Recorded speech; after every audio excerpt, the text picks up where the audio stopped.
સોનલ ઇન્ડોલી વિસ્તારમાં પ્રયોશ બિલ્ડિંગ પાસે બનેલી ઘટનાએ પોલીસની ફૂટ પેટ્રોલિંગ પર ગંભીર સવાલ ઉભા કર્યા છે. પાનના ગલા પાસે લાગેલા સીસીટીવીમાં એક યુવક પર કાતરથી સતત 7 થી 8 વાર હુમલો થયા હોવાનો વિડીયો વાયરલ થયો છે.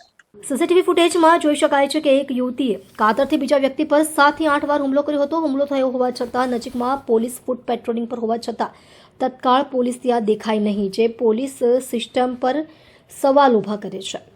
ઘટનાના સંદર્ભમાં જાણવા મળ્યું છે કે કાતર લઈને હુમલો કરનાર યુવકનું નામ પ્રશાંત હોવાનું શંકા વ્યક્ત કરવામાં આવી રહી છે. હુમલો થયાની જાણ થતાં પોલીસે બાદમાં કાર્યવાહી કરી અને ગુનો દાખલ કર્યો છે.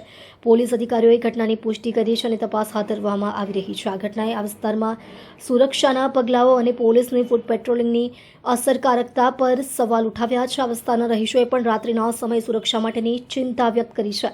ઘટનાના સંપૂર્ણ સીસીટીવી ફૂટેજ સોશિયલ મીડિયા પર વાયરલ થયા બાદ પોલીસ હરકતમાં આવી છે.